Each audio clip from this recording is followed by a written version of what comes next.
नमस्कार, श्री स्वामी समर्थ. तर आज आहे गुढीपाडवा.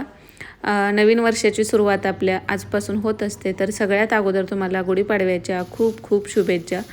तर इथं आता सकाळची गुढी उभा करायची चालू आहे. स्वयंपाक पण सोबत चालूच आहे. पण अगोदर म्हटलं 7 नंतरच तशी गुढी उभा करायची होती, त्यामुळे अगोदर स्वयंपाकाला सुरुवात केली. नाहीतर आपण अगोदर अंघोळ झाली की गुढी उभा करतो आणि मग स्वयंपाक करत असतो. तर इथं नेहमी थोडीशी उंच काठी असते, पण ती पकडायला थोडंसं अवघड जातं, म्हणून ह्यावेळी छोटी काठी होती तीच घेतलेली आहे. इथं बांधायला त्या मोठ्या रस्सीने त्याला बांधावं लागतं.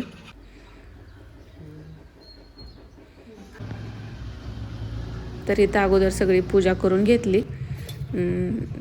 आणि आता ना पहिल्यांदा शेवाळ्याच्या भाताचा नैवेद्य दाखवला आहे आणि पुरणपोळीचा स्वयंपाक झाल्यानंतर मग पुरणपोळीचा नैवेद्य नारळ वगैरे वाढवून घेतला आणि अशा पद्धतीने गुढी उभा करून झालेली होते.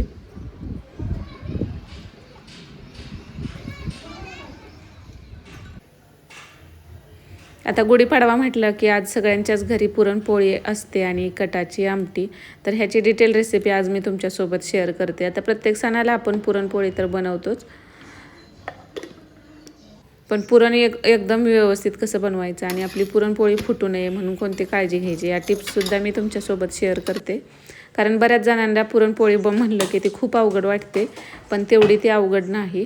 तरी त्यांना आता ही डाळ घरचीच आहे, त्यामुळे 3 शिट्ट्यात ही डाळ व्यवस्थित शिजते. आणि डाळ आता घरीच बनवलेले, त्याला कुठं धूळ नाही किंवा पॉलिश वगैरे काही नाही, त्यामुळे मी धुतलेली नाही. तुम्ही विकतची डाळ असेल तर ती धुवून घेऊ शकता. इथं आता डाळीला ना आता घरची डाळ असेल तर त्याला जास्त पिवळापणा नसतो बघा, म्हणून थोडीशी हळद आणि त्याला तेल लावलेलं आहे आणि पाणी गरम करायला ठेवायचं.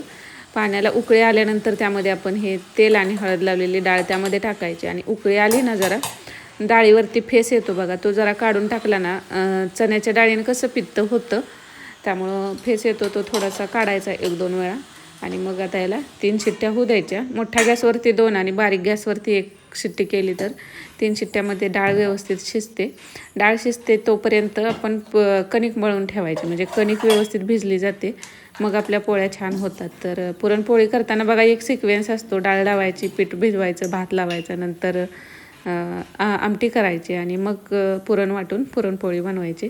तर आता कणकेमध्ये थोडीशी हळद आणि मीठ टाकले मी. आणि पीठ मळताना मात्र ना हे थोडंसं घट्ट मळायचं आणि ह्याला ना आता वरवटा असेल तर त्यानं चेचू शकता. पूर्वी आपण पाट्यावर कसं वाटायचो, पुरण वाटलं की त्यावरती कणिक चेचून घ्यायचो, पण आता आपण ह्याच्यात चाळणीतच पुरण वाटतो, पाटा वरवट्याचा वापर होत नाही. त्यामुळं असं परातीतच तुम्ही थोडंसं त्याला वरवटा असेल तर त्यानं चेचू शकता किंवा थोडंसं आपटून थोडंसं स्ट्रेच करून अशा पद्धतीने कणिक मळून ठेवायचे आणि त्याला पाणी लावून ठेवायचं. तेल नाही लावायचं, नाही तर खूप वेळ राहिलं की ना तेलामुळे वरून अशी कडक होते. पाणी लावलं की सॉफ्ट राहते. आता डाळीचा कुकर थंड होतोय, 3 शिट्ट्या झाल्या की मी बंद केलेलं. तोपर्यंत आमटीची तयारी करायची. तर आमटीसाठी ना खडा मसाला आहे, तो सगळे खडे मसाले आहेत ते जिरं, धनं, दालचिनी, लवंग, काळी मिरी, जे आपल्या खड्या मसाल्यात अजून काही साहित्य असतं तर ते सगळे यामध्ये टाकून ना घरचाच खडा मसाला आमटीसाठी फ्रेश तयार केला ना आमटीला छान फ्लेवर येतो. इथं एक कांदा मी गॅसवरती त्याला कट देऊन भाजून घेतला आहे, त्याची वरची टरपल आता काढून घेते मी. आणि सुकं खोबरं थोडंसं घेतलं आहे, ते पण भाजून घेतलं आहे आणि ओलं खोबरं पण घेतलं. आता काल अमावस्या असल्यामुळं बरेचसे नारळ फुटलेलं आहेत. तर इथं ना हा बारीक गरम करून घ्यायचा खडा मसाला आणि सुक्या खोबऱ्याबरोबर ते वाटून घेतलं म्हणजे छान बारीक होतं. नंतर इथं कोथिंबीरीची जी जाड देठं आहेत ती घ्यायची, लसूण भरपूर घ्यायचा, अद्रक घेऊ शकता आणि जो भाजलेला कांदा आहे तो यामध्ये टाकायचा आहे आणि हे वाटण तयार करून घ्यायचं. आता डाळीचा कुकर पण बघा थंड झाला होता. आता यामध्ये पाणी आता ह्यामध्ये ना कुकरला डाळ लावली की आपल्याला वरून पाणी ओतावं लागतं, कारण येळवणी काढायला लागतं आमटीसाठी. ते सुरुवातीला तेवढं राहत नाही, आपण टाकलेलं असतं, पण तेवढ्यात डाळ शिजते आणि मग आमटीसाठी जास्त शिल्लक राहत नाही. मग असं टाकून ना 1-2 उकळी येईपर्यंत ना असं शिजू द्यायचं, म्हणजे त्या पाण्यामध्ये पूर्ण ह्याचा अर्क उतरतो. तोपर्यंत आता मुलांना आज दुसरं काय केलं नव्हतं, कलिंगड कट करून दिलं नाश्त्यासाठी त्यांना. आज आता पाडवा म्हटल्यानंतर आपल्याकडे शाळांना सुद्धा सुट्ट्या असतातच. तर हे आता 5 मिनटं एक शिजू दिलं. नंतर हे पाणी गाळून घ्यायचं. आता असं चाळणीत ओतून ठेवलं ना सगळं पाणी नितळून जातं आणि पुरण मग आपलं असं ओलसर राहत नाही.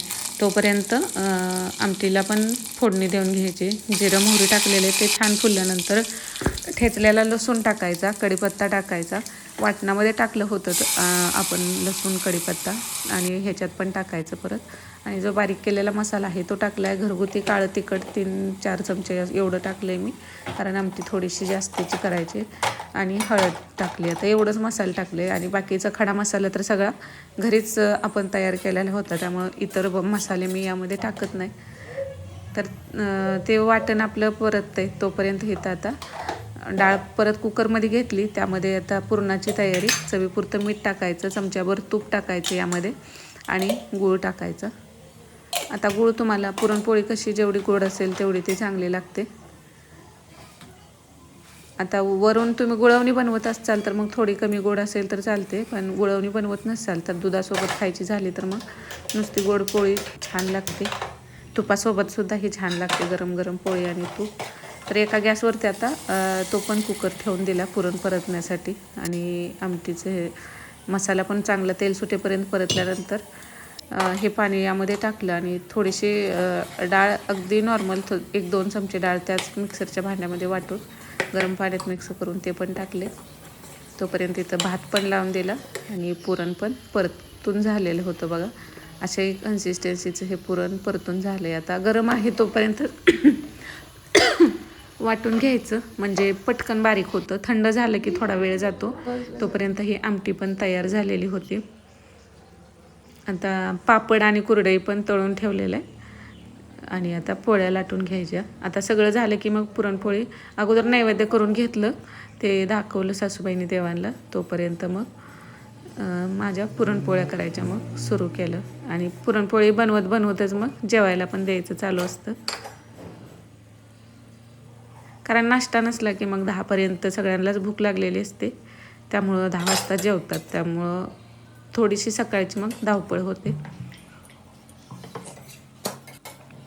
आता उंडा बनवताना ना ह्या पद्धतीने बनवलं ना अजिबात फुटत नाही. तुमचं पुरण आणि कणिक व्यवस्थित झाली ना हे फुटत नाही अजिबात. आपण जी पुरणपोळी करतो ते आणि छान प्रत्येक पोळी छान फुगते.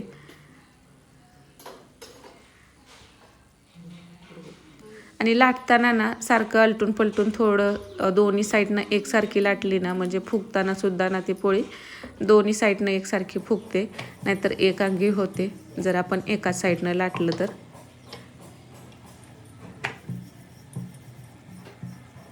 आणि किती पण तुम्हाला हवं तेवढं पुरण यामध्ये बसतं मग. आणि पुरणपोळी कशी त्यामध्ये पुरणचा भरपूर घातलं तरच खायला पण चांगली लागते आणि ती अगदी सॉफ्ट मऊ लुसलुशीत होते. आता ही गरम गरम पोळी तुम्ही तुपासोबत खाल्ली तर ना अजूनच छान लागते. तूप लावून सुद्धा तुम्ही इथं भाजू शकता म्हणजे ह्या पोळ्या.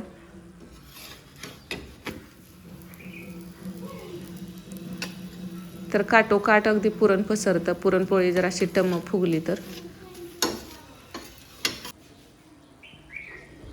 तर नंतर सगळ्या मी पुरणपोळ्या घेऊन माझ्या करून झाल्यानंतर किचन वगैरे आवरायचं. तर असा होता आजचा व्हिडिओ. आवडला तर लाईक करा. श्री स्वामी